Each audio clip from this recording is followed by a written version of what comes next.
નમસ્કાર મિત્રો, આ વિડીયોમાં આપણે ધોરણ 9 ગુજરાતી વિષયની ક્વેશ્ચન બેંક અને તેનું સંપૂર્ણ સોલ્યુશન જોવાના છીએ। ધોરણ 9 વિષય છે ગુજરાતી, કુલ ગુણ છે 25। આપણે સંપૂર્ણ સોલ્યુશન આ વિડીયોમાં જોવાના છીએ। તો અહીંયા વિભાગ એ તમે જોઈ શકો છો।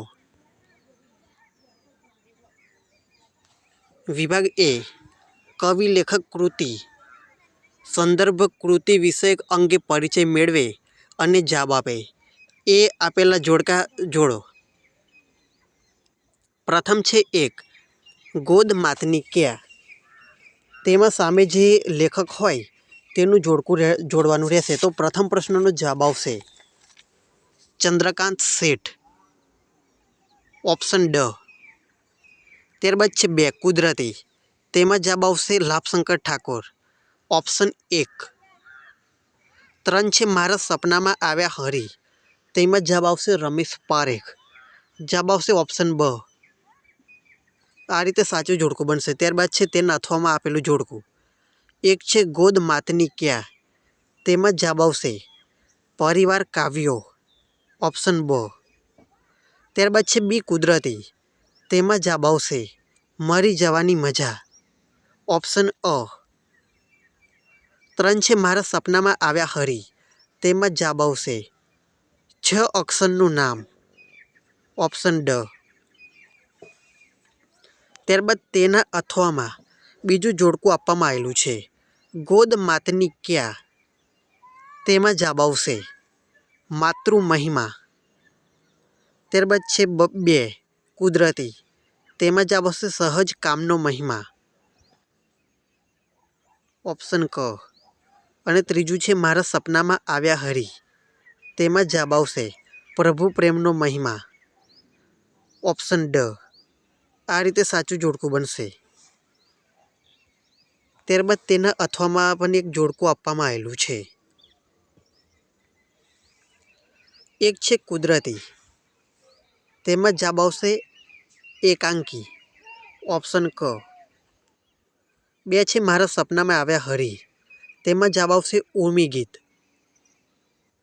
3 છે ગોદ માતની ક્યા, તેમાં જવાબ આવશે ઉર્મી કાવ્ય, ઓપ્શન ડ। ત્યારબાદ આગળનું પ્રશ્નપત્ર જોઈએ। હજુ સુધી ચેનલને સબસ્ક્રાઈબ ન કરી હોય તો સબસ્ક્રાઈબ કરી લેજો, જેના કારણે બધા જ વિષયની ક્વેશ્ચન બેંક મેળવી શકાય। ત્યારબાદ છે બી, નીચેના પ્રશ્નોના એક વાક્યમાં ઉત્તર લખો। પ્રશ્ન 1 છે માની મમતાથી ઉપર આ સૃષ્ટિમાં બીજું કશું નથી, એ ભાવ કયા કાવ્યમાં છે? મિત્રો, પ્રથમ પ્રશ્નનો જવાબ અહીં આપવામાં આવેલો છે માની મમતાથી ઉપર આ સૃષ્ટિમાં બીજું કશું નથી, એ ભાવ ગોદ માતની ક્યા કાવ્યમાં જોવા મળે છે। પ્રથમ પ્રશ્નનો જવાબ અહીં આપવામાં આવેલો છે। તમે વિડીયોનો સ્ક્રીનશોટ પણ લઈ શકો છો, અથવા તો વિડીયો સ્કીપ કરીને પણ લખી શકો છો। ત્યારબાદ પ્રશ્ન નંબર 2 મેહની હેલીની સરખામણી કવિ કોની સાથે કરે છે? આપણે પ્રશ્ન નંબર 2 નો જવાબ જોઈએ। પ્રશ્ન નંબર 2 નો જવાબ અહીં આપવામાં આવેલો છે મેહની હેલીની સરખામણી કવિ માના હેતની હેલી સાથે કરે છે। તો અહીં આ જવાબનો તમે સ્ક્રીનશોટ પણ લઈ શકો છો।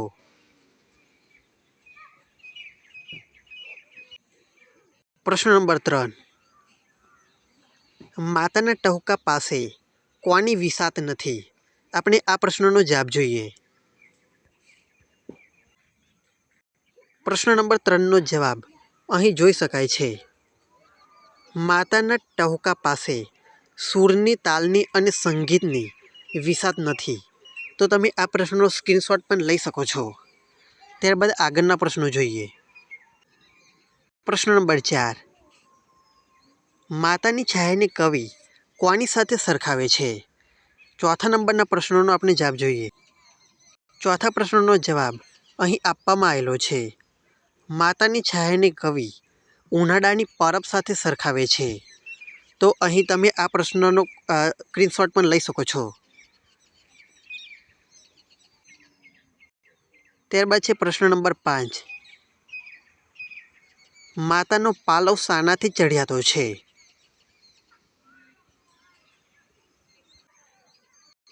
પાંચમા પ્રશ્નનો જવાબ જોઈએ.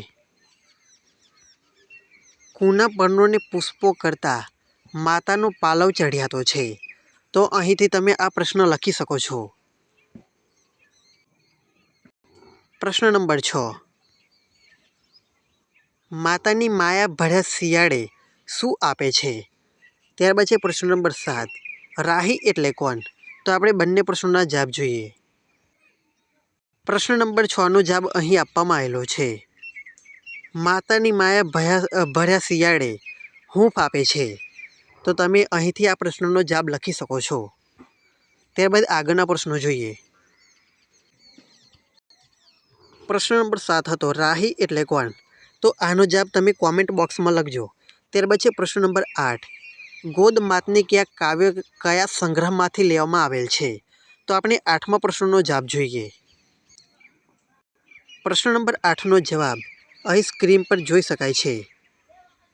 ગોદ માતની કાવ્ય પરિવાર કાવ્યો નામના કાવ્ય સંગ્રહમાંથી લેવામાં આવ્યો છે.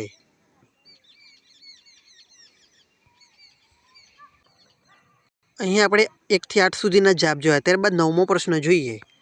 તો અહીં સ્ક્રીન પર તમે જોઈ શકો છો. 9મો પ્રશ્ન છે રસ્તામાં મુસાફરને પાણી પીવાની જગ્યાને શું કહેવાય? તો 9મા પ્રશ્નનો જવાબ જોઈએ.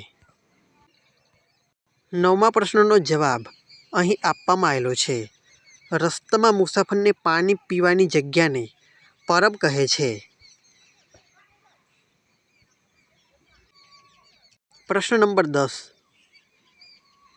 માના સમગ્ર વ્યક્તિત્વમાંથી શું છલકાતું હોય છે?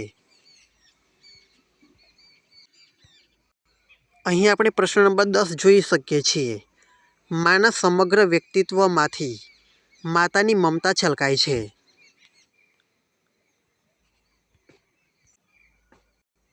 પ્રશ્ન નંબર 11. લાભશંકર ઠાકરનું ઉપનામ જણાવો. ત્યારબાદ છે પ્રશ્ન નંબર 12. લાભશંકર ઠાકર વ્યવસાય શું હતા? આપણે બંને પ્રશ્નોના જવાબ જોઈએ. પ્રશ્ન નંબર 11નો જવાબ અહીં આપવામાં આવેલો છે. લાભશંકર ઠાકરનું ઉપનામ પુનર્વસુ છે. ત્યારબાદ 12મા પ્રશ્નનો જવાબ છે. લાભશંકર ઠાકર વ્યવસાય આયુર્વેદના વૈદ્ય હતા. તો અહીં પ્રશ્ન 11, 12ના જવાબ આપેલા છે. પ્રશ્ન નંબર 13. કુદરતી એકાંકીના 2 પાત્રોના નામ જણાવો. પ્રશ્ન નંબર 14. બાબુનું કયું પુણ્ય તેને સ્વર્ગમાં લઈ ગયું? આપણે બંને પ્રશ્નોના જવાબ જોઈએ. પ્રશ્ન નંબર 13નો જવાબ અહીં આપેલો છે. કુદરતી એકાંકીના 2 પાત્રો બાબુ અને હરિલાલ છે.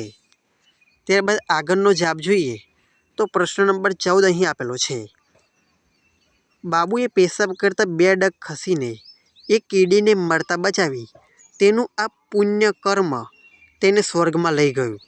તો તમે વિડીયો સ્કીપ કરીને પણ આ જવાબ લખી શકો છો. ત્યારબાદ છે પ્રશ્ન નંબર 15. બાબુ ક્યાં જઈ પાછો આવ્યો? અને પ્રશ્ન નંબર 16 છે. પછડાટ વાગે ત્યારે શું લગાવવાથી રાહત થાય? પાઠના આધારે જણાવો. તો આપણે 15 અને 16 બંને પ્રશ્નોના જવાબ જોઈએ. 15મા પ્રશ્નનો જવાબ છે બાબુ સ્વર્ગમાં જઈ પાછો આવ્યો. અને 16મા પ્રશ્નનો જવાબ છે કે પછડાટ વાગે ત્યારે હળદર અને મીઠું ગરમ કરી લગાવવાથી રાહત થાય છે. તો આ બંને પ્રશ્નોના જવાબ અહીં સ્ક્રીન પર જોઈ શકાય છે.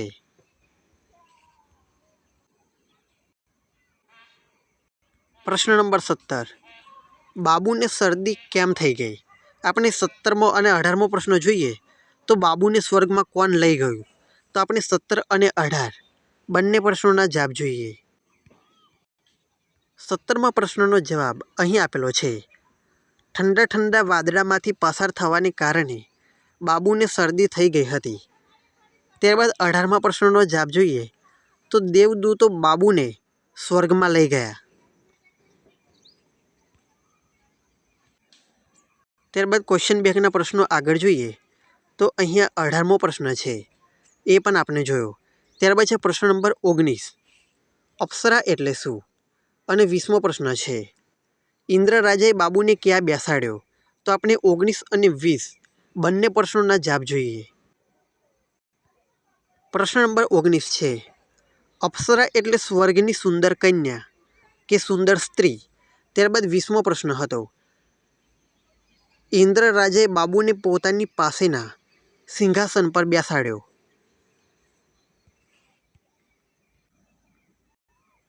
ત્યારબાદ છે પ્રશ્ન નંબર 21, દેવલો સ્વર્ગમાં શું બની ગયો? ત્યારબાદ છે પ્રશ્ન નંબર 22, બાબુના મતે સ્વર્ગમાં શું હોતું નથી? પ્રશ્ન નંબર 23, સ્વર્ગમાં જવા માટે શું કરવું પડે? ત્યારબાદ છે પ્રશ્ન નંબર 24, સ્વર્ગમાં નાચગાન કોણ કરતું હતું? પ્રશ્ન નંબર 25, સ્વર્ગના જમનમાં ફરસાણમાં શું હતું? આપણે 21 થી 25 પ્રશ્નોના જવાબ જોઈએ. પ્રશ્ન નંબર 21નો જવાબ અહીં આપેલો છે, દેવલો સ્વર્ગમાં દેવાંશી નામની અપ્સરા બની ગયો હતો.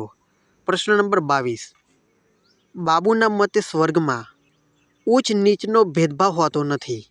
પ્રશ્ન નંબર 23, સ્વર્ગમાં જવા માટે કુદરતી રીતે પુણ્ય કર્મ કરવા પડે. પ્રશ્ન નંબર 24, સ્વર્ગમાં નાચગાન અપ્સરા બનેલ દેવલો કરતો હતો. પ્રશ્ન નંબર 25, સ્વર્ગના જમનમાં છૂટું ચૂરમું, વાલ વગેરે હતા.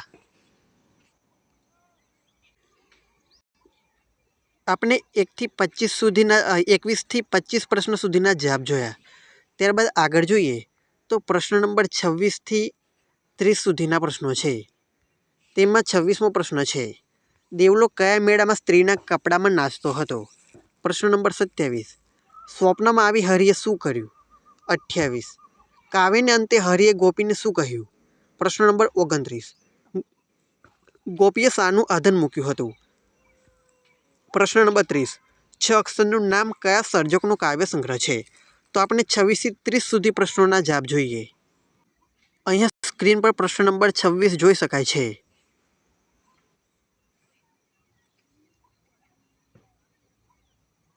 દેવલો ખારા ઘોડાના મેળામાં સ્ત્રીના કપડામાં નાચતો હતો. ત્યારબાદ છે પ્રશ્ન નંબર 27, ભગવાન શ્રી કૃષ્ણ ગોપીના સ્વપ્નમાં આવી ગોપીને પ્રેમથી બોલાવી, ઝૂલાવી અને વહાલ કરી પછી ગોપીની સામે મરક મરક હસતા ઊભા રહ્યા અને તેના આંસુ લૂછ્યા. ત્યારબાદ છે પ્રશ્ન નંબર 28, કાવ્યને અંતે હરિએ કહ્યું, અરે બાવરી. ત્યારબાદ છે પ્રશ્ન નંબર 29, ગોપીએ કંસાનનું આધન મૂક્યું હતું. પ્રશ્ન નંબર 30નો જવાબ છે, 6 અક્ષરનું નામ રમેશ પારેખનો કાવ્ય સંગ્રહ છે. તો આ પ્રશ્ન 26 થી પ્રશ્ન 30 સુધીના જવાબો આપણે જોયા. અહીંયા પ્રશ્ન 1 થી 30 પૂરા થાય છે. ત્યારબાદ આપણે વિભાગ બીના પ્રશ્નો જોઈએ. તો વિભાગ બીના પ્રશ્નો છે, નીચે આપેલા પ્રશ્નોને 2-3 વાક્યમાં ઉત્તર લખો. એક છે, હરિએ ગોપીને બાવરી કેમ કહી? આપણે આ પ્રશ્નનો જવાબ જોઈએ. પ્રથમ પ્રશ્નનો જવાબ છે કે હરિએ ગોપીને બાવરી કહી કારણ કે તેને કંસાનની બદલે સંસારને ઓધનમાં ઓરી દીધો હતો. ત્યારબાદ આવે છે પ્રશ્ન નંબર 2, દેવલાએ બાબુ સાથેની દોસ્તી કેવી રીતે નિભાવી? આપણે આ પ્રશ્નનો જવાબ જોઈએ. અહીંયા તમે સ્ક્રીન પર જોઈ શકો છો કે અહીંયા જવાબ આપવામાં આવેલો છે, દેવાંશી ઉર્ફે દેવલાના નાચગાનથી પ્રસન્ન થયેલા ઇન્દ્ર રાજાએ દેવલાને વરદાન માંગવા કહ્યું. દેવલાએ ઇન્દ્ર રાજા પાસે એના નાનપણના ભાઈબંધને સ્વર્ગમાં લાવવાની ઈચ્છા રજૂ કરી. ઇન્દ્ર રાજાએ એની ઈચ્છા પૂરી કરી અને બાબુને દેવલા સાથે એક દિવસ સ્વર્ગમાં રહેવાનો લાહવો મળ્યો. આ રીતે દેવલાએ બાબુ સાથે દોસ્તી નિભાવી. ત્યારબાદ આગળનો પ્રશ્ન છે પ્રશ્ન નંબર 3, બાબુના સ્વર્ગના જમનમાં શું શું હતું? ત્યારબાદ છે પ્રશ્ન નંબર 4, અપ્સરા બન્યા પહેલાંના દેવલાનો પરિચય આપો. પ્રશ્ન નંબર 5, બાબુએ જોયેલો સ્વર્ગનો બગીચો કેવો હતો? પ્રશ્ન નંબર 6, માતાની આંખોથી કવિ શું પ્રાપ્ત કરે છે? પ્રશ્ન નંબર 7. માતાના હેતને કવિ ઋતુઓ સાથે કેવી રીતે સરખાવે છે? પ્રશ્ન નંબર 8. કવિને માતા પાસેથી શું શું મળે છે? પ્રશ્ન નંબર 9. માતાના હેતનો તમને થયેલો અનુભવ ટૂંકમાં લખો. પ્રશ્ન 10. નિસ્વાર્થ ભાવે તમારાથી કોઈ કામ થયું હોય તે ટૂંકમાં લખો. ત્યારબાદ આપણે આગળની ક્વેશ્ચન બેંક જોઈએ તો અહીં 1 થી 10 પ્રશ્નો વિભાગ બીમાં આપેલા છે. ત્યારબાદ છે બી. હરિમિલનને તમારા શબ્દોમાં આલેખો. અહીં પ્રશ્ન બી તમે જોઈ શકો છો કે નીચેના પ્રશ્નોના સવિસ્તર મુદ્દાસર ઉત્તર લખો, ગમે તે એક. તો આપણે પ્રથમ પ્રશ્નનો જવાબ જોઈએ. હરિમિલનને તમારા શબ્દોમાં આલેખો.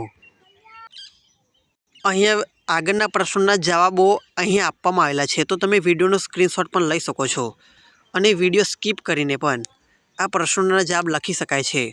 હજુ સુધી ચેનલને લાઇક, શેર અને સબસ્ક્રાઈબ ન કરી હોય તો સબસ્ક્રાઈબ કરી લેજો, જેના કારણે કોઈ નવો વિડીયો અપલોડ થાય તો તેની નોટિફિકેશન મળતી રહે. ત્યારબાદ આગળનું પ્રશ્નપત્ર જોઈએ. અહીંયા આગળના પ્રશ્નો આપેલા છે. ગોદ માતની કે કાવ્યમાં કવિને કઈ કઈ બાબતોમાં અધૂરપ અનુભવાય છે, શા માટે? પ્રશ્ન 3. બાબુના સ્વર્ગના અનુભવને તમારા શબ્દોમાં લખો. પ્રશ્ન 4. કુદરતી એકાંકીના શીર્ષકની યોગ્યતા ચર્ચો. પ્રશ્ન 5. કુદરતી એકાંકીમાંથી તમે શું શીખ્યા તે વિગતે જણાવો. ત્યારબાદ આવે છે વિભાગ સી. તો વિભાગ સી તમે અહીંયા સ્ક્રીન પર જોઈ શકો છો. ત્યારબાદ છે આગળના પ્રશ્નો. તો વિભાગ સીના પ્રશ્નો અહીં આપેલા છે. ત્યારબાદ છે વિભાગ ડી. વિભાગ ડીના પ્રશ્નો પણ તમે અહીં જોઈ શકો છો કે એક ફકરો આપવામાં આવેલો છે, તેના આધારે પ્રશ્નોના જવાબ આપવાના રહેશે. તો સંપૂર્ણ ફકરો તમે વાંચી ફકરામાંથી આ પ્રશ્નોના જવાબ તમે શોધી શકો છો. ત્યારબાદ આપણે ક્વેશ્ચન બેંકના પ્રશ્નો આગળ જોઈએ તો આગળ આ રીતે ફકરો અને તેમાંથી પ્રશ્નોના જવાબ શોધીને લખવાના રહેશે. આવા જ દરેક વિષયની ક્વેશ્ચન બેંક મેળવવા માટે અને તેનો સચોટ જવાબ મેળવવા માટે ચેનલને લાઇક, શેર અને સબસ્ક્રાઈબ જરૂરથી કરજો, જેના કારણે કોઈ પણ નવું વિડીયો અપલોડ થાય તો તેની નોટિફિકેશન સૌથી ઝડપી મળતી રહે.